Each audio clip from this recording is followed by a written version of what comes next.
Forgive the disorder. The estate has been unattended for some time. I'm Anna. I prefer to meet you in person to make sure your journey was uneventful. So shall we attend to the matter?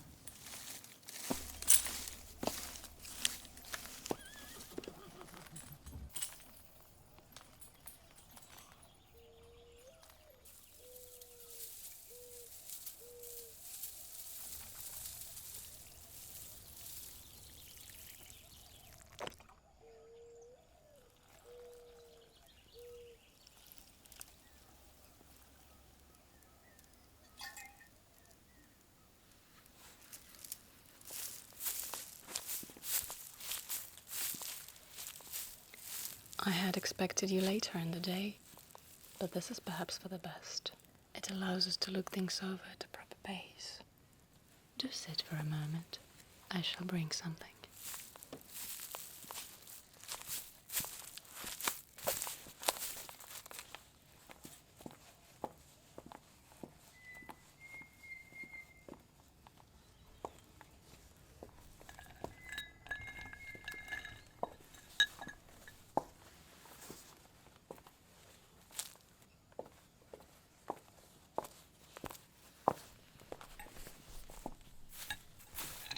I was not entirely certain what might be kept ready, though I hoped you'd care for some rose water.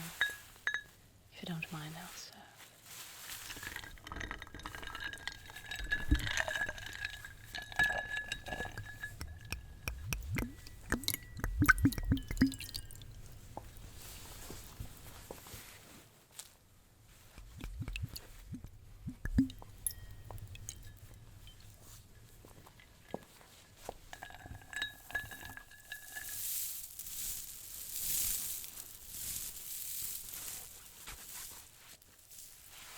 I have only been able to come down myself these past few days and to take more active part in things. We are without a proper caretaker at present, so I find myself attending to rather more than I ordinarily should. I only keep small staff here, so you must forgive the informality. Your own maid will be sent over this evening. She will be at your disposal whenever required. So, what do you think? The garden is nearly the heart of this place, and the only part that still functions. It has been kept in tolerable order by the gardeners. They come and tend to the grounds and the greenhouses. The rest will require some attention. This place would benefit from a steadier hand and a more considered eye, which is why I am very glad you have come. You were recommended to me as a person of a particular taste and a discerning eye. If the arrangement suits you, you may consider this place your home for the time being. I shall not trouble you with particulars. All that is necessary I set out in my letter. As for the more involved matters, I shall return next weekend and see to them with you.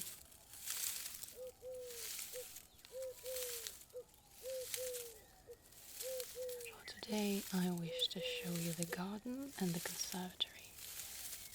There are greenhouses, though they are attended in the mornings by others.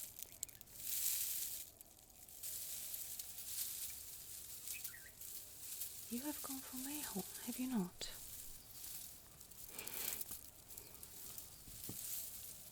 I trust your health has improved. I was told you had been unwell of late.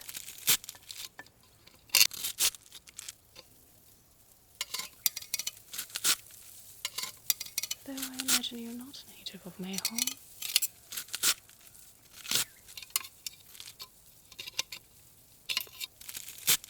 So, how do you come to know Miss Ravenwood? It was she who recommended you to me.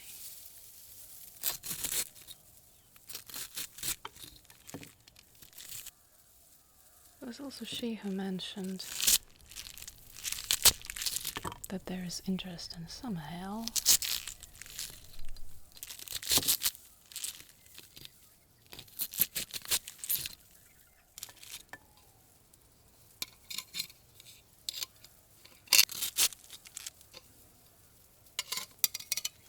No, I don't really know a certain count. Something of a performer, I was told, traveling the continent.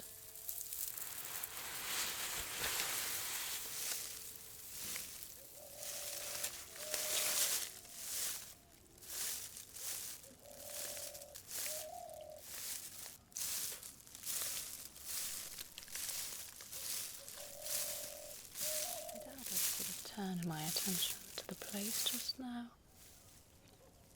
Had there not been occasion, I am busy at Darrington. And yet, having come here, I find myself less certain I wish to part with it, after all. Who knows, maybe you take such liking to this place that you outbid the Count for it.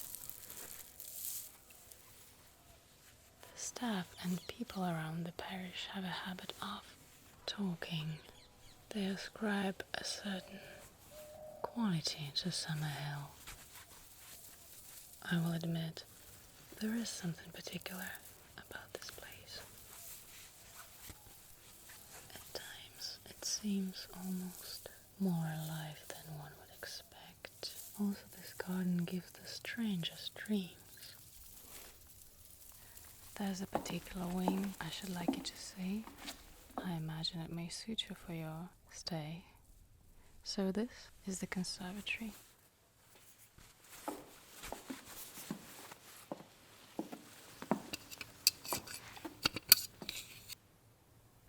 Here's a small handful of glass fragments. I come upon them often about the grounds. They are scattered everywhere, likely from some earlier glade, though I cannot quite account for them. I'm not quite sure what is to be done with them. Perhaps it would be worth having them gathered and put to some use. Simple mosaic or etching.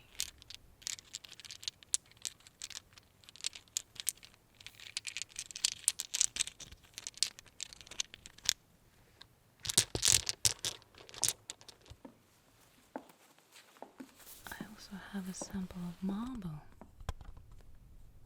I wanted to consult you on this.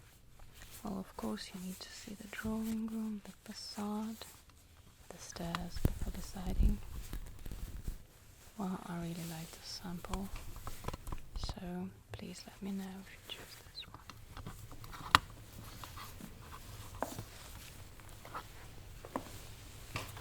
I have wrote out what is to be catalogued for you. I am not quite finished, though I expect to do so today. These are to be moved out into the inner garden. Most of the collection remains in the greenhouses.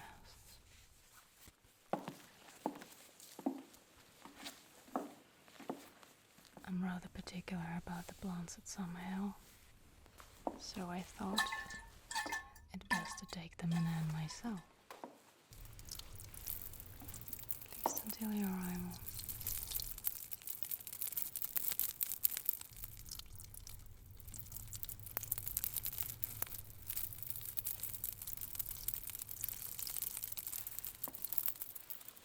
After that, I shall leave it to your judgment. Now, we do have exotic plants in the greenhouses. For example, I was quite surprised seeing this lemon thriving.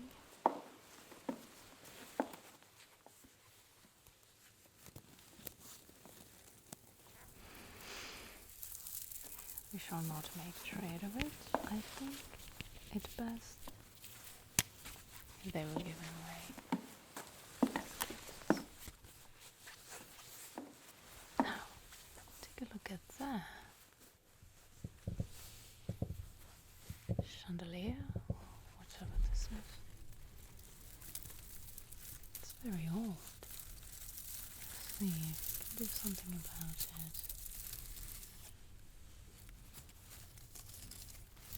Well, a lot of work, obviously.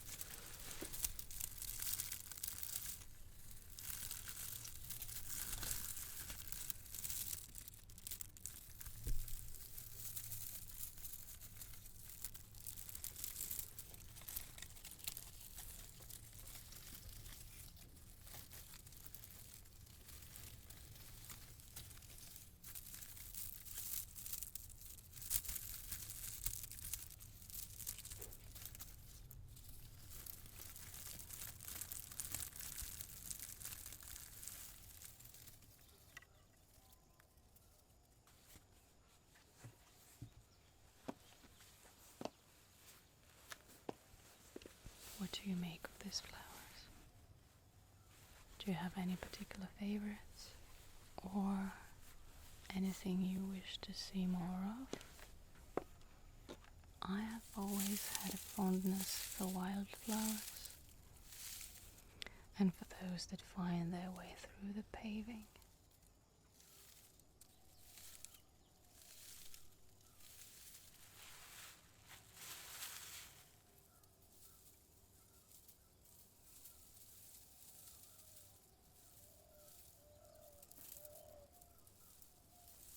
It always seemed to me that the growth of a flower resembles a kind of ballet, a great deal of effort and quiet persistence, so that in the end it appears effortless and entirely graceful.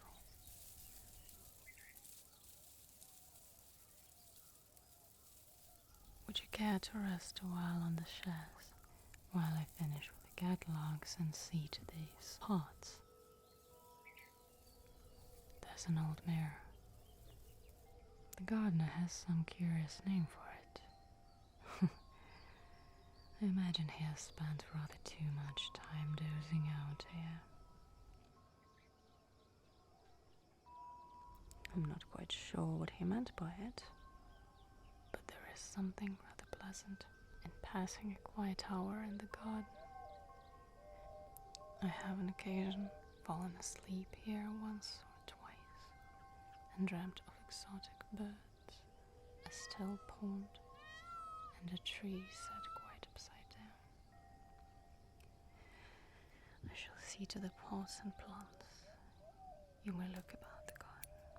Afterwards I will show you the house.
leaving for Darrington today.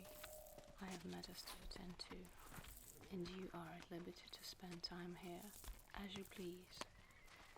I would ask you to pay particular attention to this part of the estate. This wing has always had a special appeal for me when I was a child. I used to play in that garden, and that window seemed impossibly large.